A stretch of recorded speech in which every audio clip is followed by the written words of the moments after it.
Thomas got paid. I love that. Really? I love when that wide receiver position jack that price up. Really? You know who's watching that, right, Skip? So now we got the Kirk Cousins cloud hanging over Dak, and we got the Gurley cloud hanging over Zeke, and now we got the Michael Thomas cloud hanging over Amari. Yep. And you are so happy. They're changing. Yeah. Are changing. Yeah. We have all the details How you there. doing today, Skip? I'm just doing It's a lovely day.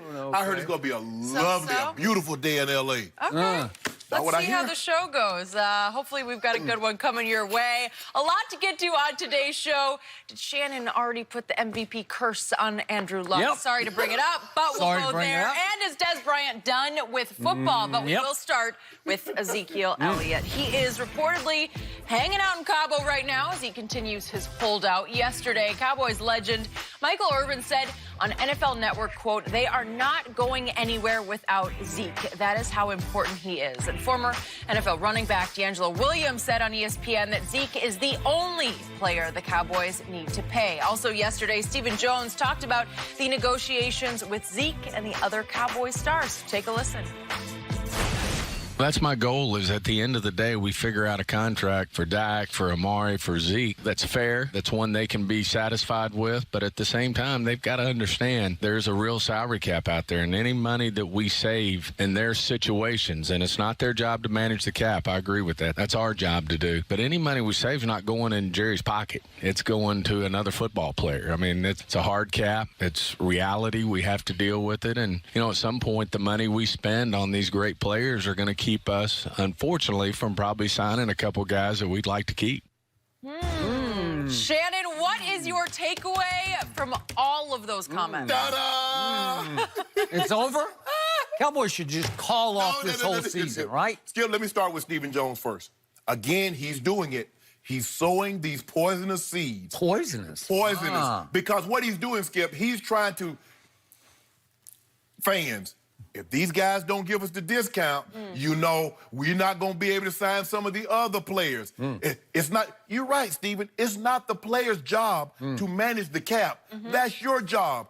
They've played their tails off. They've earned this money, and now you want them to take 70, 80 cents on the dollar. There's a reason why Harry Winston's. There's a reason why the Four Seasons don't offer sales. You know why, Jenny? Because once you start that, guess what you have to do? This isn't Family Dollar. This isn't Dollar General. You don't get discounts here, Skip Bayless. Zeke wants Todd Gurley money. Dak is going to want top 3, top 4 money. And with that Michael Thomas deal, Amari Cooper going to want the big bucks, no whammies. You remember that game show, Pressure Luck? Big bucks, no whammies. I do not remember that I don't remember show. that either. Sorry. Skip, here's the thing about Amari Cooper. Did you not know he had only a year and a half left? That once he got him there, so he's going to play the rest of the year, that year out, and then he's on his option year. Did you realize that, Skip? The Cowboys did, because if you didn't want to pay him the money, you should have just left well enough alone and go into the draft and get your receiver, and you wouldn't have had to worry about paying Amari Cooper. The going rate now is 5 years, $100 million. 61 guaranteed. That's what Amari going to want. Amari. I'm sorry, Skip. This get real good. But he's... That means love. And I love Amari. I love it, too. I love he about to get that big payday. Somebody can't get paid. But at the end, he makes a very compelling point. He says that if we give these guys the money that they deserve, that means we're not going to be able to pay somebody. And that's what I've been trying to tell you all along, Skip. The way the cap is set up in the NFL, because you have a hard cap, Skip, there's no possible way you can pay all these good players. And you say that's a great problem to have? It is, until they come up for contract. And then that's a terrible problem to have. And what exacerbates it is that all these guys are coming up at once. You get Amari, you get Zeke, you get Dak, you get Byron Jones, you get Jalen Smith, and you just gave DeMarcus Lawrence that big cake. So, Skip, Stephen needs to stop that. Stop trying to sow poison seeds out there to try to turn the public against these guys, trying to make them seem like they're selfish, that the most important thing, no. You can win Super Bowls and make a lot of money, because the Cowboys do it all the time. But anyway, now, last, Skip, why does it take everybody? Why would you listen to me? You know Shannon got your best interest at heart. I got your best interest, and I've been trying to tell you this for the longest. Michael, now, the only bigger Cowboy lover than you is Michael Irvin. And he said cancel Christmas. He said, you get Thanksgiving, say we going straight to the New Year. Ain't no Santa Claus ain't stopping by. He ain't opening no gifts. Don't even leave no cookies and milk because it's over. D'Angelo Williams said, that's the only guy. Skip, you've built your entire offense. There's a reason why you drafted 3 #1 offensive linemen, 3 first-team All-Pro offensive linemen, and you take a running back with the 4th overall pick. Did you do that to throw the ball? Absolutely not. So, in order of importance, it goes Zeke, Dak, Amari. Anything else would be uncivilized. That's from a deodorant commercial. And by the way, Jenny, I might have to step away and take a second shower this morning because I feel I just got slimed from across the table by the hate spewed by this man. I need another shower. I feel soiled. I feel dirty because I am sick and tired of all of the goo that you just spew across the table. What'd I do? I'm going to, before I get to all my answers to all of Jenny's questions, I'm going to reiterate for Cowboy Nation one more time.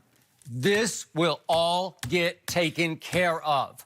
Despite all the wringing of hands and gnashing of teeth, and despite all of the glee displayed by the the president of the Cowboy haters across the table from me, Jerry will figure this out before game 1. Before the first game that counts, all of these contracts will get done. I don't see it. Jerry Jones is a cap wizard. When it comes to money, Jerry has genius.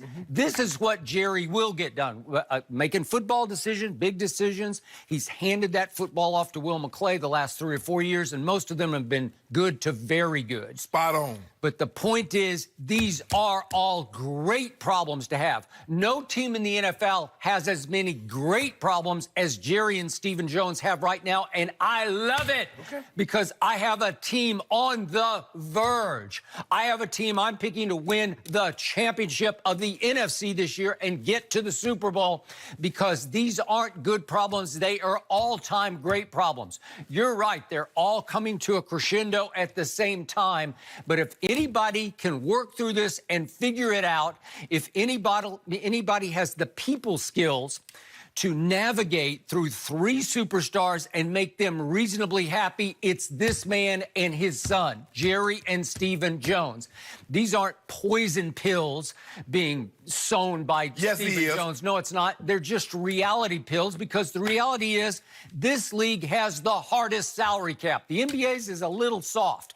I still can't figure out how some of these teams like Golden State, I don't even know how they've done it. You know, how do you fit all those people? And finally it caught up to them and they said, well, we got to cut bait here, right? Well, Skip, if you get Kevin Durant take a few less dollars here and you get Draymond to take a few less dollars there, but their money for the contract is fully guaranteed. Okay, so let me first address my friend Michael Irvin's comment. Sure. My team is going nowhere without Ezekiel Elliott. Okay, that is probably true in the biggest picture. But right now, Michael knows about triplets because he was 1/3 of the triplets back in the 90s. It was Michael and Emmett and Troy, as in Emmitt Smith and Troy Aikman. Yep. Now we have new triplets, and they're really quadruplets because you have to throw the offensive line in with the other 3. Well, you didn't throw me with that one, and that offensive line was better than... I'm saying that in both cases, it's really quadruplets. Yeah. But the point is, they have to work in concert. They need each other. It's 3 for 1 and 1 for 3, right? Yeah. And I got a big question. Yeah. And this is really for the Hall of Famer sitting across from me. So let's think about Zeke. They're going nowhere without Zeke. Last year, the first 8 games, they had Ezekiel Elliott. And he was playing at a pretty high level. He looked like Zeke to me, right? Yeah. Help me out, Mr. Hall of Famer. How did they fall to 3-5 with Ezekiel Elliott in the lineup? So they're going nowhere without him. They were going nowhere with him last year through 8 games. Help me out. Okay. You want me to help you out? You want me to help you out right now? Yeah. I'm sorry if I'm going to lend you a hand. Oh. Because your quarterback was playing terrible. Oh. Yeah, they stacked the box. Really? They stacked the box and took the running game away, and he couldn't deliver the ball down the field. Ta-da! That's your excuse. My excuse is that my quarterback didn't have a #1 receiver to make anybody respect any part of the passing game. Here comes Amari Cooper. You got to give Jerry Jones high marks. Yes. I know you say you went and got him after he was an established receiver. Yeah. No. Was he good? Yeah. No, he was really good. Yeah, he was. Yeah. Was it a Two-time Pro good Bowler. move? Was it worth the first round pick? Yes. Yes. Yes. Yes. Yeah, way to go, Jerry. Yeah. I loved it. Yep. It changed life in Dallas last did. year.